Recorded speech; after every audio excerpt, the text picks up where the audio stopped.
परमात्मा के साम्राज्य में रममाण होने के लिए मनुष्य को कुछ करना नहीं पड़ता है, सहज है। कोई सी भी जो बात बहुत ही अपने जीवन के लिए बहुत जरूरी होती है, उसके लिए प्रयत्न करने से बिगाड़ आ जाएगा। जैसे कि हमारा श्वास अपने आप चलता, अगर इसके लिए हमें कोई गुरु करना पड़े और किसी गुरु को पैसा देना पड़े या किसी यूनिवर्सिटी में जाकर इसके लिए डिग्री लेनी पड़े या हठ योग में अपने सर के पर खड़े होना पड़े, तो हो गया, सब लोग ऐसे ही खत्म हो जाएगा। इसलिए चीज सहज समाधि लाभ।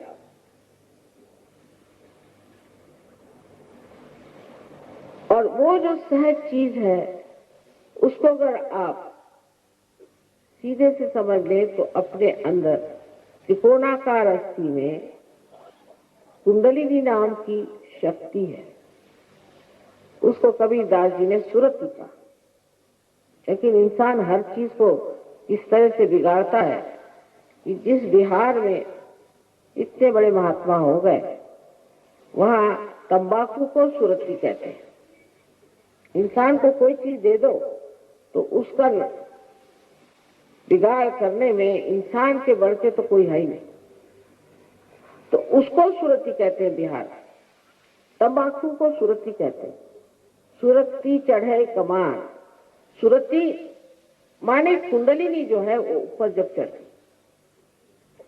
और वो षट चक्र को भेद करके और इस चराचर में जो ये परमात्मा की प्रेम की शक्ति है उससे एकाकार होती है, वही असल में योग है। और बाकी जो योग है वो उसका कुछ बहाना सा लगता है। योग माने संबंध हो जाना, कनेक्शन हो जाना। और ये आपके त्रिकोणाकार अस्थि में बैठी, इस अस्थि को अंग्रेजी में सेक्रम ऐसा कहते हैं। इसका मतलब है कि ग्रीक के लोग इस चीज को जानते थे कि ये सेक्रेड है, ये पवित्र है, ये हड्डी पवित्र है। और सहयोग में आप अपनी आंख से देख सकते हैं कि किसी किसी में जहां पर कि ऊपर का चक्र में कोई दोष हो तो ये कुंडलिनी ऐसे जोर से स्पंदित होती जैसे कोई हृदय हो। हड्डी जो है वो हृदय के जैसे स्पंदित होने लगी। और ये 3.5 कुंडलों में बैठी हुई शक्ति है और अनेक तागों से, जैसे कि अनेक बाल के जैसे बारीक बारीक इसके तागे होते हैं। और ये बीचों बीच की जो ब्रह्म नाड़ी है उसमें से बहुत सुंदरता से ऊपर चली आती है। और जब ब्रह्मरंध्र छिप जाता है तो आप ही के मस्तिष्क में से, सर में से, यहाँ से तालू में से आपको आश्चर्य होगा कि आप ही महसूस कर सकते कि ठंडी ठंडी हवा आ रही है। हाथ में भी ठंडी ठंडी हवा आ रही है। आदि शंकराचार्य ने भी कहा है सलीलम सलीलम। उस दशा में जाकर के वो कहते हैं न योगे न सांख्य न, किसी भी चीज से नहीं, ये तो माँ की कृपा से होता है, क्योंकि वो तंग आ गए लोगों से झगड़ा करता है।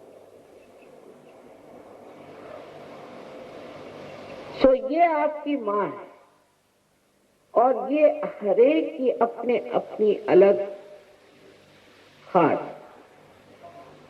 वैयक्तिक, हरेक की अपनी अपनी अलग ऐसी माँ है जो आपके बारे में सब जानती है। आपने कहाँ कहाँ खोज की, आप कहाँ कहाँ भटके, आप में क्या अच्छाइयाँ हैं, क्या बुराइयाँ हैं, लेकिन माँ होने के कारण वो क्षमा कर देती है और आतुर है कि मेरे बच्चे को मैं उसका जन्म कैसे दे दूं। इस कुंडलिनी के जागरण से ही दूसरा जन्म होता है।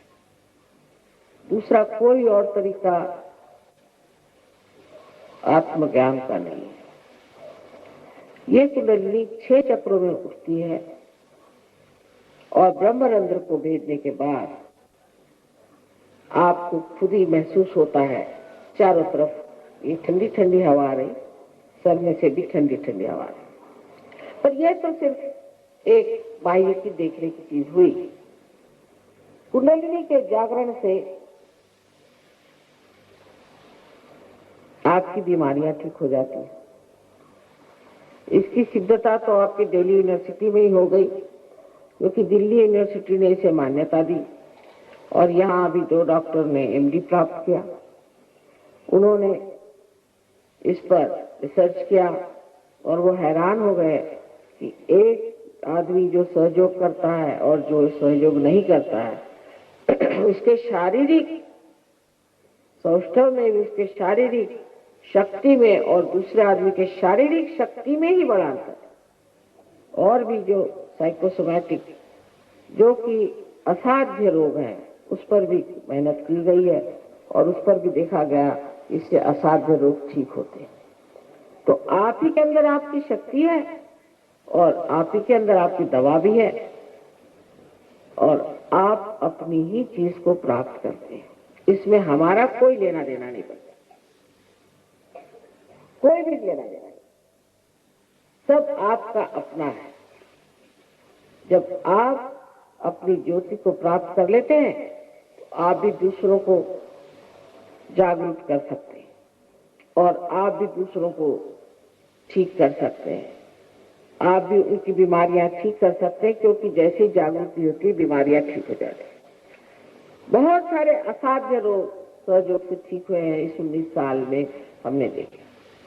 लेकिन अधिकतर बीमार लोगों का ऐसा हाल होता है कि जब तक ठीक हुए बस वहां भाग कर हो जाते। वो ये नहीं सोचते कि हमें प्रकाश मिला है तो हमको भी दूसरों को देना चाहिए। तो परमात्मा भी ये सोचते हैं कि ऐसे लैंप जो जलने नहीं वाले तो उसको ठीक करने से फायदा क्या। और दीप जला के कोई टेबल के नीचे नहीं रखता है, उसको ऊपर रखना चाहिए जिससे दुनिया को फायदा हो। दूसरी बात, जो मानसिक क्लेश, मानसिक तकलीफें जो हमें होती है, इस तरह से बहुत से लोग हैं उन्हें डिप्रेशन आ जाता है, साइकोलॉजिकल, कोई होते पागल हो जाते हैं और बहुत से लोग ऐसे होते हैं कि जो मेस्मराइज रहते हैं, इनको समझ नहीं रहता क्या करें क्या न करें, चीखते हैं चिल्लाते हैं। ऐसे लोग भी सहयोग से बहुत से लोग ठीक हो गए। लेकिन सबसे तो कमाल हुई है कि सबसे कमाल तो हुई है कि जो लोग ड्रग लेते हैं, विलायत में हजारों सहयोगी हैं, हजारों, 30 देशों में ये कार्य हो रहा है और बहुत से लोगों ने आज आत्म साक्षात्कार को प्राप्त किया और कल से छोड़ दिया। आपके दिल्ली शहर में भी बहुत से लोग जो शराब पीते थे, बहुत ज्यादा शराब के बगैर चैन नहीं।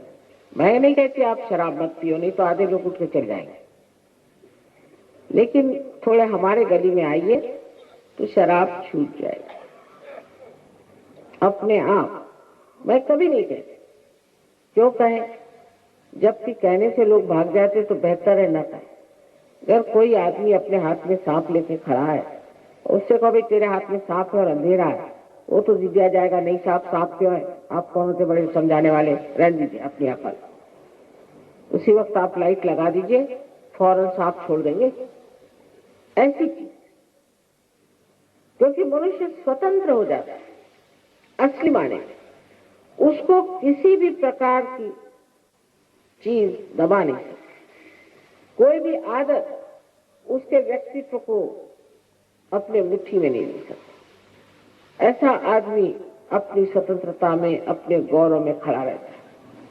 उसको किसी चीज की ना गरज रह जाती है, ना किसी का भय रह जाता है, वो अपने मस्ती में रहता है।